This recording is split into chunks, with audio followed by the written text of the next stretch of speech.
Assalamualaikum warahmatullahi wabarakatuh. Selamat datang kawan-kawan semua di channel Riam Biru.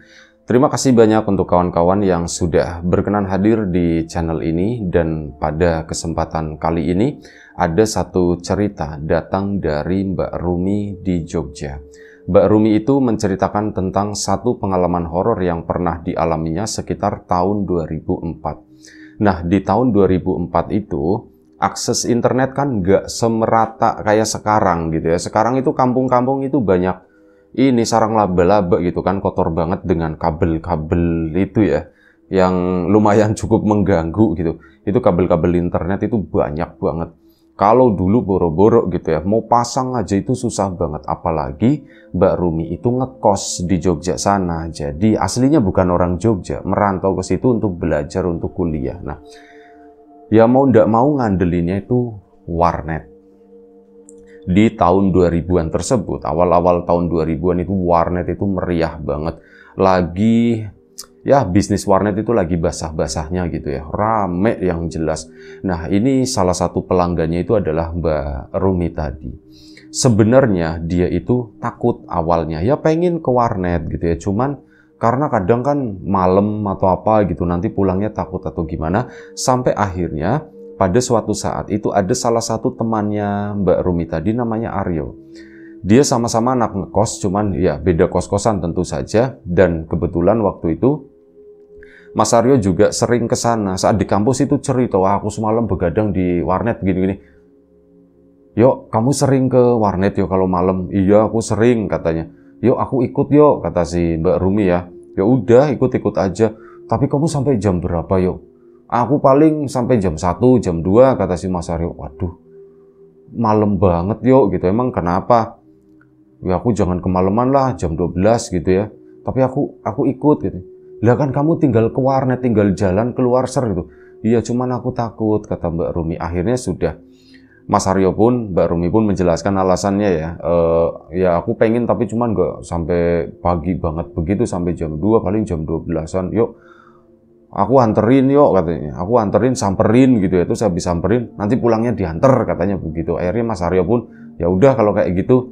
Akhirnya malam itu jalanlah mereka gitu ya, singkat cerita, di sebuah warnet di sana. Nah, disitulah mulai Mbak Rumi itu terbiasa. Dari awal yang takut, kali ini tuh mulai lumayan cukup berani. Awalnya kan ngandelin Mas Aryo. Aryo jemput gitu kan, nanti pulang jam 12 misalkan. Seperti itu terus gitu selama beberapa hari, sampai akhirnya Mbak Rumi itu udah mulai terbiasa. Nah, pada suatu hari, ya memang nggak full setiap hari ya gitu ya. Seminggu itu bisa 3 atau 4 lah. Nah, ini udah dapat sekitar beberapa minggu, Mbak Rumi pun akhirnya berani sendiri gitu ya. Oh, ternyata kalau malam ya biasa aja. Ternyata rame, masih banyak orang pada melek kayak gitu ya. Jadi, oh termasuk aman lah. Akhirnya udah kesananya Mbak Rumi itu memberanikan diri keluar sendiri. Ya, keluar dari sekitar jam 9 malam. Dan ada beberapa teman kosnya juga yang akhirnya ikut gitu kan, cerita-cerita. Nah, jalanlah ke sana, ke warnet. Ya, ngabisin waktu. Kalau misal malam minggu itu bisa nyampe jam 2, nyampe jam 3 kayak gitu baru pulang. Nah, ini pada suatu malam Mbak Rumi itu ceritanya mau ke warnet. Dia itu bosen banget, aku itu bosen banget di kos-kosan. Mungkin karena udah kecanduan itu ya. Kecanduan yang namanya berada di depan komputer dengan koneksi internet yang sebenarnya pada saat itu kan masih seadanya. Beda kayak sekarang itu kan cepet-cepet banget. Cuman waktu itu tuh nyandu. Dan Mbak Rumi tuh ngerasa, aku bosen banget di kos-kosan. Dan rasa-rasanya tuh kalau misal begini aku tuh nggak bisa tidur. Aku harus ke warnet dulu nih, aku harus ke warnet. Setidaknya sampai nunggu aku ngantuk. Akhirnya malam itu teman kosannya nggak ada yang keluar. Mau keluar jam 9 gitu kan. Loh, udah pada tutupan semua. Alah, sudahlah aku keluar sendiri aja. Mbak Rumi pun keluar. Nggak ngubungin Aryo, nggak ngubungin apa. Karena waktu itu udah biasa sendiri gitu ya. Aku sendiri juga udah bisa. Akhirnya berangkatlah ke warnet sendiri, jalan kaki di situ. Nah, malam itu juga tumben-tumbennya warnet itu dalam kondisi yang lumayan cukup sepi, nggak terlalu rame. Jadi Mbak Rumi datang, Ini gerombolan mahasiswa yang lain itu lagi pada ngantri di kasir buat bayar. Udah mau pada pulang kan, apa itu Mbak Rumi masuk, kebetulan dia itu ada spot favorit ya, itu aku paling suka itu di sana, komputernya tuh paling enak, keyboardnya paling bersih dan sebagainya. Mbak Rumi pun ngomong sama operatornya, Mas, bilik itu kosong enggak? Oh, kosong Mbak, kosong Mbak. Akhirnya sudah, Mbak Rumi pun ke sana. Dan ini orang-orang itu udah pada pulang ya. Di warnet itu kok rasanya sepi. Biasanya itu lumayan cukup rame lah. Di situ ada beberapa orang yang bunyi kletak-letuk ngetik keyboard atau apa. Malam ini kok sepi banget. Dan sesampainya di warnet, Mbak Rumi itu bingung. Aku mau ngapain ya? Aku kok bingung. Maksudnya tujuanku ke warnet itu mau ngapain? Di sini cuman bengong sebentar gitu ya. Alah sudahlah. Ngapain kayak aku mau cek email atau apa gitu ya. Akhirnya udah ngecek tiba-tiba ini kan biliknya warnetnya itu warnet yang duduknya itu lesehan di bawah ya. Jadi itu bilik-biliknya kan cuman kayak setengah badan, tapi posisi duduk kan jadi nggak kelihatan. Nah ini tiba-tiba ada suara yang nendang, seolah-olah bilik sebelah itu kakinya itu kayak dang gitu. Kayak nendang nggak sengaja ke arah biliknya si Mbak Rumi. Ya Mbak Rumi lumayan cukup kaget gitu, karena lumayan cukup kenceng. Kaget kan. Nah tapi udah biarin, mungkin dia nggak sengaja kakinya. Tapi habis itu diem lagi. Baru dapat 5 menit kayak ditendang lagi begitu. Dang. Wih, kok kayak gitu sih gitu kan. Ini tuh jadi gimana gitu ya, bikin kaget. Iya. Terus ya Mbok ya jangan kayak gitulah, ganggu yang di sebelahnya. Ketiga kalinya bunyi lagi, jedrang gitu kan. Si Mbak Rumi kan, maksudnya aku mau negur gitu kan, Mas, Mbak atau apa gitu kan, mohon maaf gitu. Mbak Rumi bangun ke sana, nengok ke bilik sebelah, begitu ngelongok begini, di situ nggak ada siapa-siapa. Hah? Kosong gitu kan. Mbak Rumi akhirnya ke depan ke sana nanya sama operator, Mas, yang di bilik nomor 17 itu ada orangnya enggak? Enggak ada Mbak gitu kan. Nggak ada orangnya Mas, nggak ada Mbak. Mbak Rumi itu ketakutan di situ. Emang kenapa Mbak? Mas tadi ada yang nendang itunya, ininya, sekatnya, dang. Memang pas tak cek begitu yang nggak ada orangnya. Iya Mbak, ini kosong. Nggak tahu malam ini orang-orang lagi pada capek atau gimana kali ya. Tumben sepi, warnet juga sepi. Ini Mbak itu cuman satu di ruangan sebelah situ Mbak, cuman ada 2 Mbak di sini malam ini. Oh gitu ya Mas. Mas, aku mau pindah ini bisa ndak, kata si Mbak Rumi. Oh iya bisa, mau pindah di mana Mbak? Yang deket-deket sini aja Mas, aku takut soalnya, katanya. Oh ya wis tak pindah ini ya Mbak bilingnya. Iya. Mbak Rumi pun pindah ke bilik yang lain yang lebih dekat sama operator. Nah di situ takut lagi. Bunyi lagi seperti itu, jedruk gitu, pokoknya kayak sekatnya kan pakainya triplek gitu kan, itu kayak ketendang, bendeng gitu. Si Mbak Rumi kaget lagi, loh kok kayak gini lagi? Udah tak biarin, diem aja. Kayak gitu lagi, dreng. Akhirnya bunyi lagi 2 kali. Nah di situ kan ada mungkin beda warnet, beda ini kali ya. Nah ada satu menu itu untuk ngechat ke operator. Mbak Rumi pun itu ngechat ke operator ke sana, tek, Mas, bilik samping saya ini ada orang enggak, katanya. Enggak ada Mbak. Nah di situ Mbak Rumi langsung lompat gitu ya, langsung lompat. Aku nggak mau ngecek, nggak mau apa ke situ, langsung pindah, langsung bayar, langsung menuju ke operator dan akhirnya bayar. Mas, kedengeran lagi Mas gitu. Akhirnya sudah dibayar kan. Nah udah dibayar, Mbak Rumi pun pulang. Waktu itu belum jam 12 malam, baru sekitar setengah 11. Karena belum lama memang. Dia pun pulang sendirian. Nah sebelum pulang ya ada lapar-laparnya gitu ya, dan nyari-nyari ini kira-kira yang enak itu apa ya. Waktu itu ada roti bakar. Mbak Rumi pun akhirnya beli. Ini sekalian nanti buat besok sarapan.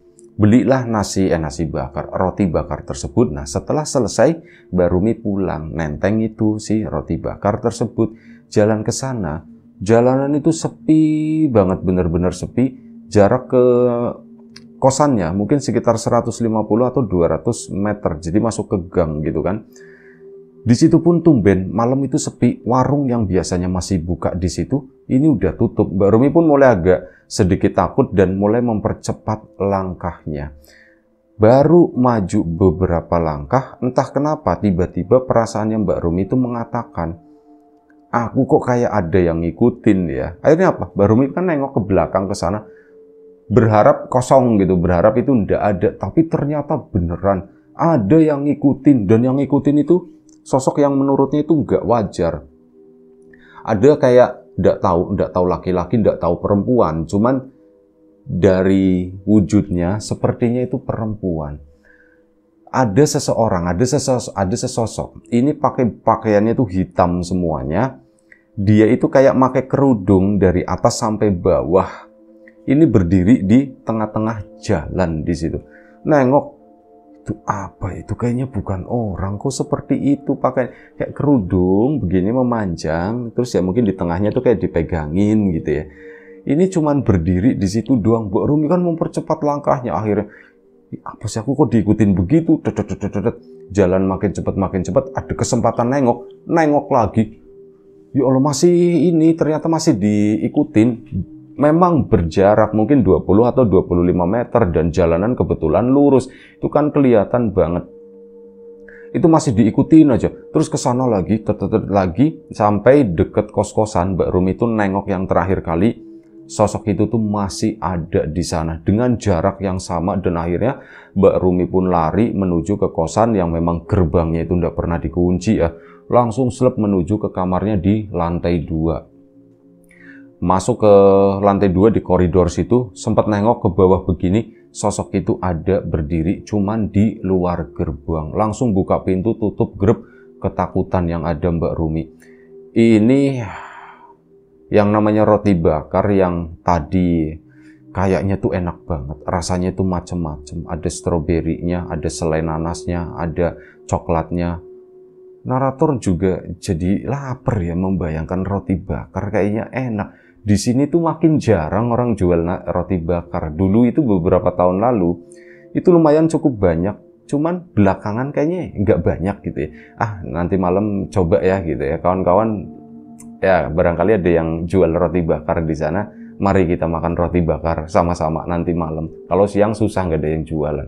Akhirnya sudah, Mbak Rumi pun masuk ke dalam kamar sana ketakutan kan. Dia tuh berpikir itu apa ya? Kok ngikutin aku terus? Kok ngikutin aku sampai sini? Dan akhirnya sudah susah payah dia tidur. Akhirnya sekitar jam 1 pagi baru Mbak Rumi bisa tidur. Pagi harinya sarapan itu tadi roti bakar, berangkat ke kampus cerita sama Aryo. Yuk, semalam yuk katanya. Kenapa Rum? Semalam aku diikutin katanya. Kamu diikutin apa? Kamu malam maksudnya ngapain? Diikutin dari mana? Aku ke warnet semalam. Lagian kamu malam-malam ngapain sih kayak gitu jalan sendirian? Kata si itu kan. Kalau ini tinggal ngubungin aku aja kata si Aryo. Ya enggak yuk, semalam aku itu bosan banget gitu, aku di kosan lah nggak ngerti lah, aku punya bosan, akhirnya aku keluar sendiri ke warnet. Nah ini yuk, anehnya itu dari awal itu ada yang nendang di bilik. Kamu di warnet mana? Aku di warnet yang itu. Nah ini di bilik samping itu kayak ditendangin kayak gitu. Aku kan ya lumayan sebel gitu.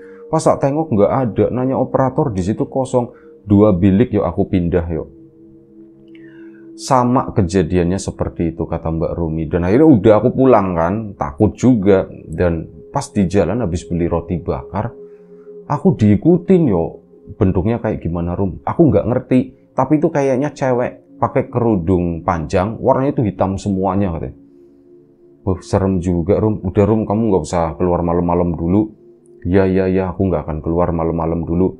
Tapi kalau misal aku butuh, kamu nganterin ya yuk ya katanya. Ya, yang penting kamu hubungin aja kata si Aryo. Ya nanti aku kasih tahu kata si Mbak Rumi kan. Udah selesai.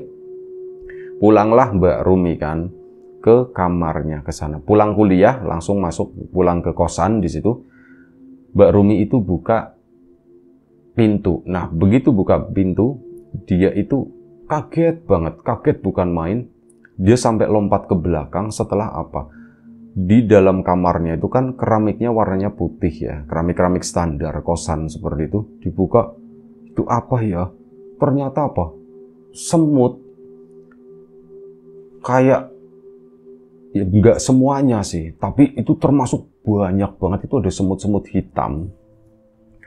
Jumlahnya itu nggak tahu ratusan ribu atau mungkin jutaan, nggak ngerti gitu. Ini beberapa meter persegi, hampir menuhin kamarnya Mbak Rumi.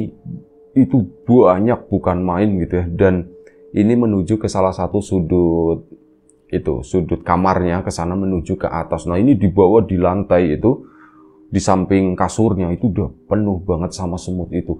Ya Mbak Rumi langsung mundur ketakutan kan, terus ke sana ngomongin sama penjaga kos. Mbak gitu kan. Kenapa Mbak Rumi? Mbak, di kamarku banyak banget semut, katanya begitu. Banyak banget semut. Iya. Terus gimana ya Mbak ya gitu. Aku mau nyemprot tapi aku ndak berani, kata si Mbak Rumi. Jangan Mbak, jangan disemprot, kata si itu ya. Udah biarin aja sebentar. Akhirnya naik berdua sama si mbaknya ke sana. Begitu naik ke atas, ke kamarnya Mbak Rumi, semut itu udah ndak ada. Semut itu tuh hilang. Loh kok hilang, ndak ada? Mbak Rumi baru inget, apa jangan-jangan nyemutin itu ya, roti bakar yang semalam itu kan manis ya. Jangan-jangan nih itu lagi nyemutin itu. Pas dibuka roti bakarnya itu, karena nggak dibawa, lupa ya, tinggal sisa beberapa potong. Itu ditutup lagi, dikaretin, ya itu nggak ada bekas semut masuk atau apa. Bahkan saat dibuka biasanya kan suka ada sisa, entah dia kejebak di selainya semutnya gitu, nggak bisa keluar, mati di situ. Ini nggak ada sama sekali, nggak ada. Kok nggak ada Mbak, kata yang ini ibu kos. Iya Bu, saya juga bingung Bu, kok nggak ada ya Mbak ya gitu, manggilnya sama-sama Mbak.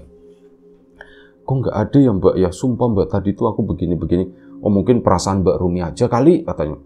Iya kali ya Mbak ya. Ini udah, makasih, maaf ya Mbak ya, maaf. Akhirnya si mbaknya pun turun ke bawah. Mbak Rumi ganti baju dan sebagainya, terus istirahat siang waktu itu. Biasa tidur siang itu supaya malamnya tuh bisa begadang. Mbak Rumi tidur dari sekitar jam 1:30 siang. Itu kejadiannya 1:30 siang sampai bangun-bangun itu sekitar jam 4. Jam 4 sore waktu itu langit itu agak-agak mendung, jadi korden ditutup lagi kan. Jadi pencahayaan itu redup gitu ya, gelap di kamarnya Mbak Rumi. Mbak Rumi pun bangun, merem-melek. Jam berapa? Jam 4 kurang 10 menit.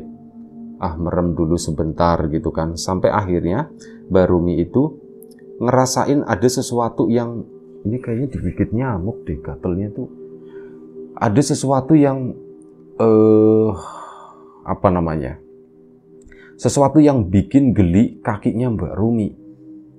Ini apa sih? Kayak diperembetin semut ya. Kawan-kawan mungkin pernah merasakan juga ya. Itu kayak diperembetin semut di kakinya. Ini kok semut gitu kan.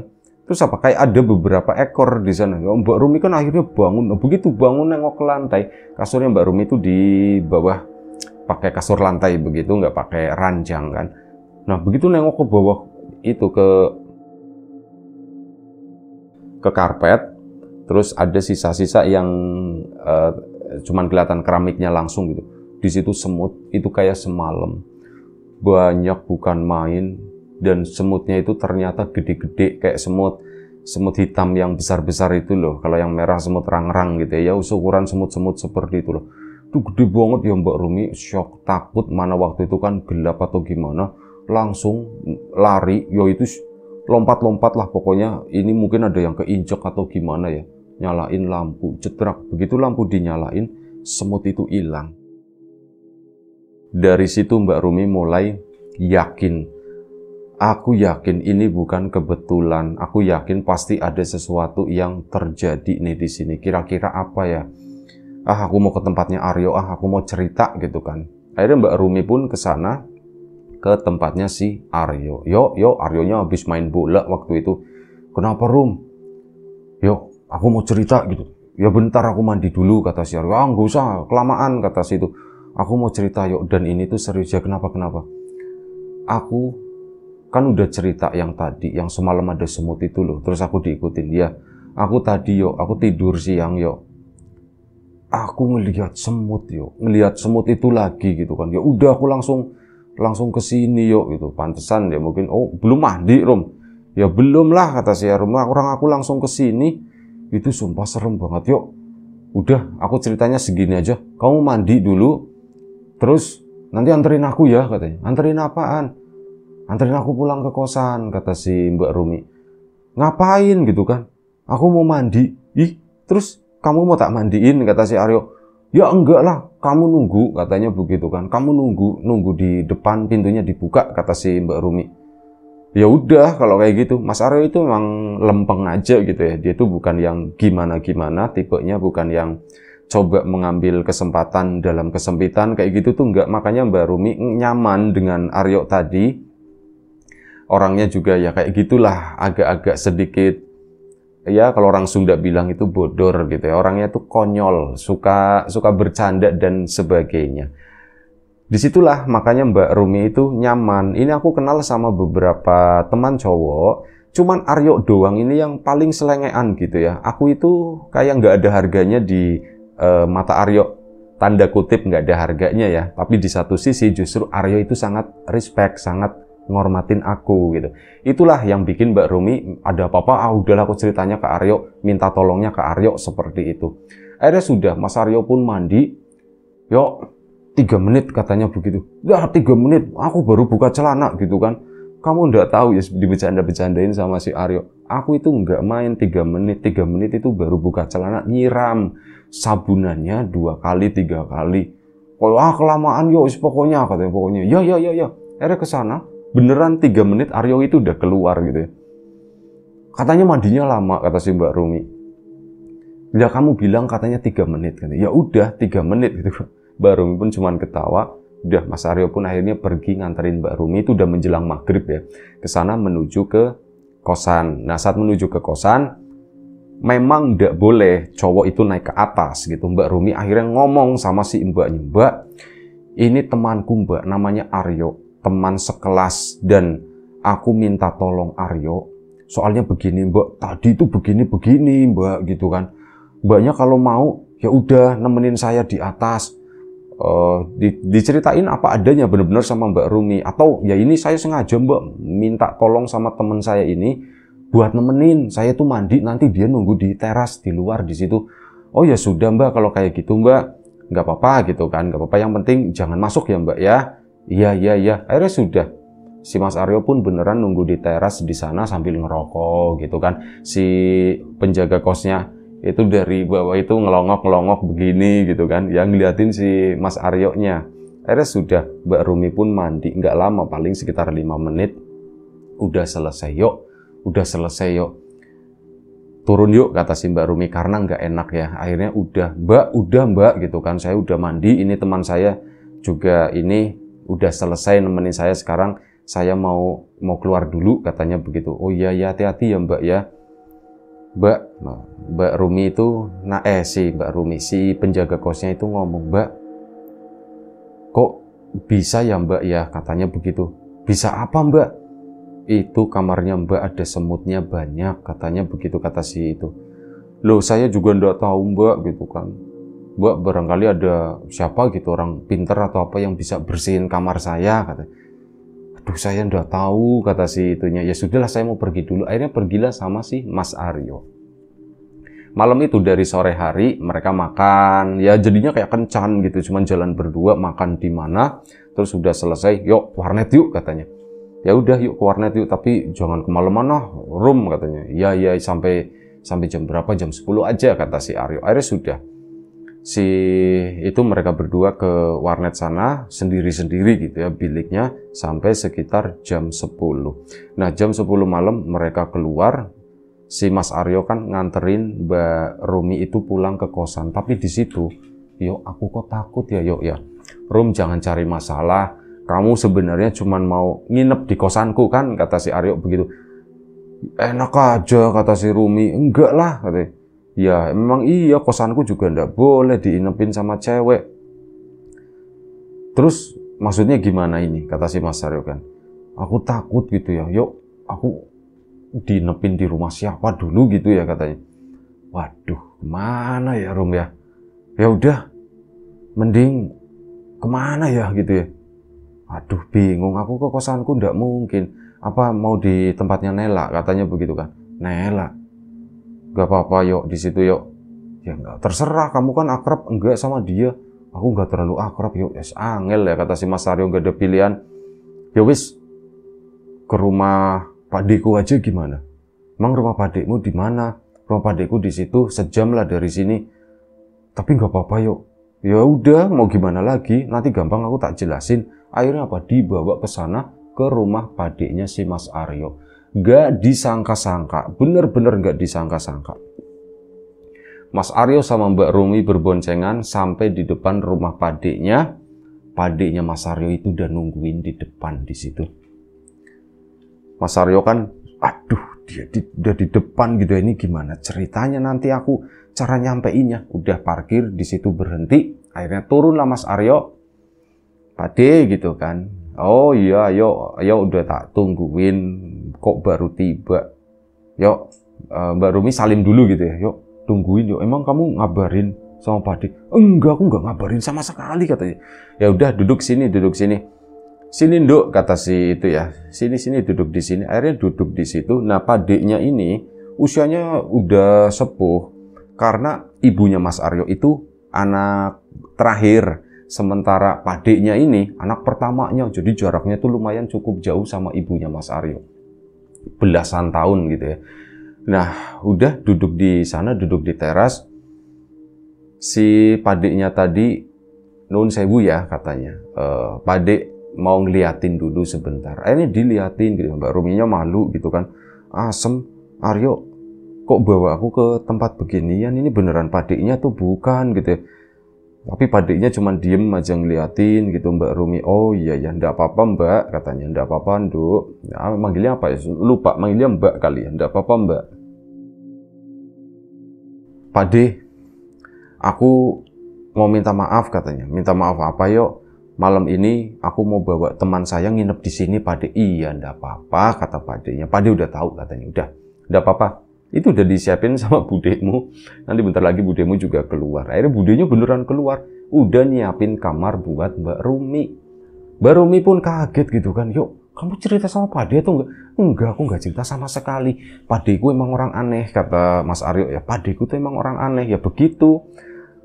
Ya begitulah, katanya. Aku susah menjelaskannya. Ya udah Mbak Rumi, nanti kalau misal udah ngantuk, silakan, itu nanti kamarnya di sana udah disiapkan. Udah anggap aja rumah sendiri, katanya begitu. Nji Pade gitu kan. Akhirnya sudah tidurlah.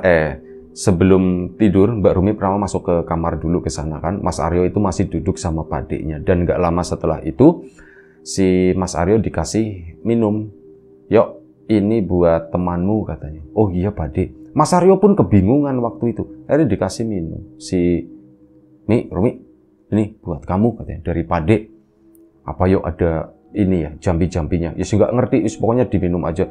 Akhirnya diminumlah, glek.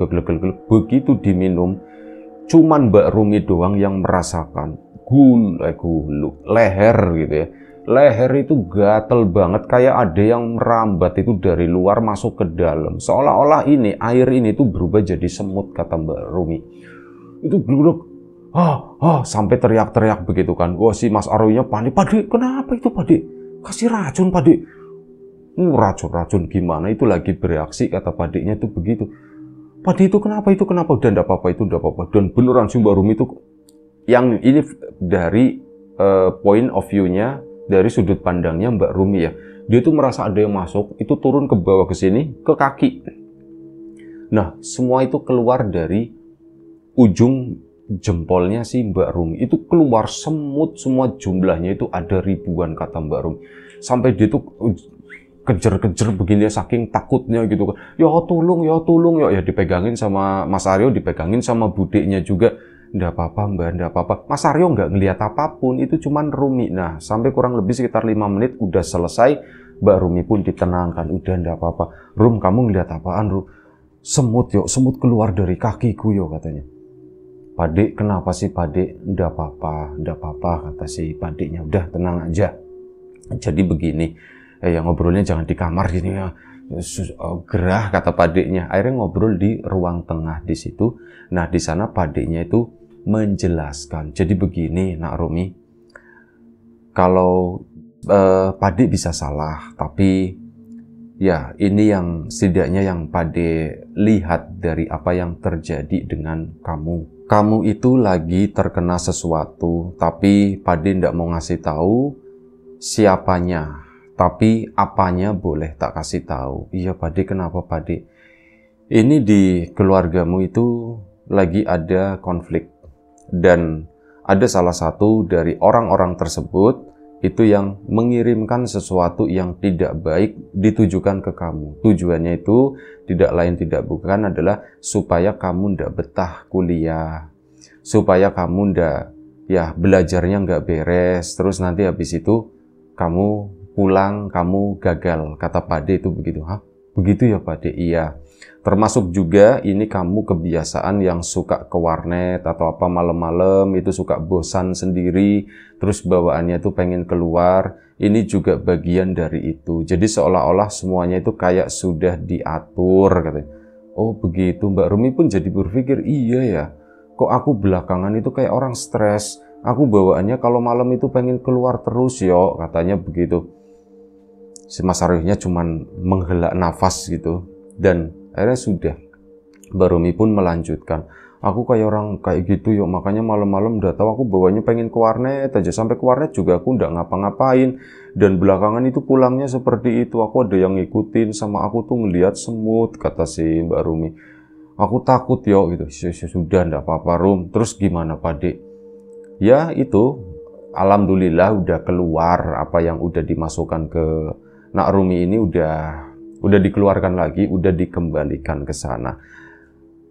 Pak De, itu yang nakalin Rumi nanti bakal kena ininya. Wah, kalau itu ndak tahu. Pak De nggak ada hak buat menjelaskan ke situ. Yang jelas, yang penting Rumi itu dibersihkan dan ini udah bersih. Nanti kedepannya ya semoga Nak Rumi itu kembali normal lagi katanya begitu.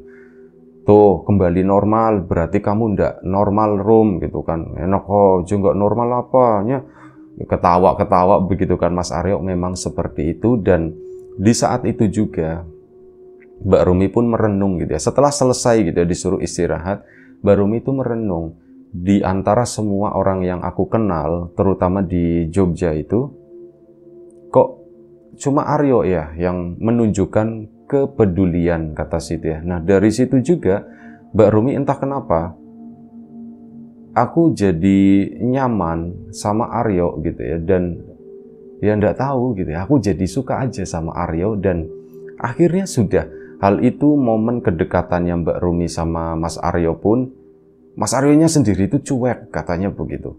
Aryonya sendiri itu cuek banget. Dan ya nggak apa-apa, akunya aja mungkin sikapnya itu agak berubah dan Aryo mungkin membaca gitu ya. Jadi pada suatu hari itu ngomong, Rum, kamu kenapa sih Rum? Kamu itu naksir sama aku, kata si Aryo. Itu langsung ditembak begitu kan. Ya Mbak Ruminya malu-malu gitu ya. Emang kalau naksir nggak boleh, yuk gitu. Ya nggak apa-apa, kata si Aryonya. Kamu naksir, kalau naksir diomongin katanya. Buruan sebelum terlambat, kata si Mas Aryo begitu. Ini si Mbak Rumi, iya yuk katanya, mengiyakan gitu ya. Mbak Rumi itu mengiyakan. Mas Aryonya jawabnya tuh ketawa doang gitu. Wah Aisyah mumet deh. Masalah begituan itu mumet Rum gitu. Kamu naksir aku beneran gitu. Wah Mbak Rumi yang keduanya nggak menjawab. Ya sudah, aku itu nuwun sewu kata si itu ya. Mohon maaf sebesar-besarnya. Wah itu Mbak Rumi perasaannya udah ndak enak. Mas Aryonya bilang, aku nggak naksir sama kamu Rum. Itu sakit rasanya, dunia itu hancur gitu. Pengennya asu gitu. Pengennya tuh ngomel-ngomel depannya Aryo. Aku itu nggak naksir sama kamu Rum. Mbak Rumi diem aja. Aku nyesel, sumpah aku nyesel. Tapi Mas Aryo menjawab atau melanjutkan, aku itu sayang sama kamu. Begitu digituin, Mbak Rumi itu nangis gitu ya. Yo makasih ya, ya makasih semuanya. Dan akhirnya dari situ Mbak Rumi sama Mas Aryo pun jadi meningkatkan itu tadi hubungan ya sebagai itu ya, sebagai orang yang saling sayang, orang yang saling suka. Dan gak lama setelah itu memang Mbak Rumi sama Mas Aryo begitu lulus mereka itu langsung melangsungkan pernikahan. Dan kedepannya mereka itu memang menghadapi apapun itu berdua gitu ya. Mbak Rumi sama Mas Aryo, ya udah Mas, ayo sekarang manggilnya bukan Aryo lagi, tapi manggilnya tuh Mas Aryo. Seperti itulah satu cerita dari Mbak Rumi. Terima kasih banyak Mbak Rumi. Oh ya, Mbak Rumi itu belakangan itu dia bekerja, tadi di awal udah disebutkan belum ya, di sebuah maskapai penerbangan sebagai seorang pramugari. Itu aja. Terima kasih Mbak Rumi di Jogja sana, kawan-kawan di rumah juga terima kasih banyak atas support dan dukungannya apapun itu. Kawan-kawan subscriber, kawan-kawan membership, kawan-kawan yang udah kasih support dalam bentuk super thanks ke Riam Biru, terima kasih banyak. Kawan-kawan yang udah ngasih like, udah nge-share ke yang lainnya, kawan-kawan yang udah ninggalin komentar juga terima kasih banyak. Yang sudah memesan bawang gorengnya Wiji tentu saja tak lupa terima kasih banyak. Kawan-kawan yang belum memesan ditunggu pesanannya. Kawan-kawan yang sudah berkunjung ke channel Mbah Warmo, Lapak Horor X Mbah Warmo, terima kasih banyak. Doa terbaik dari kami untuk kawan-kawan, semoga selalu diberi kemudahan dalam hal apapun, termasuk kemudahan dalam hal rizki. Yang sakit segera diberi kesembuhan, yang sehat tetap dijaga kesehatannya. Baik, sampai jumpa di episode selanjutnya Riam Biru, jaga kesehatan kawan-kawan semuanya. Assalamualaikum warahmatullahi wabarakatuh.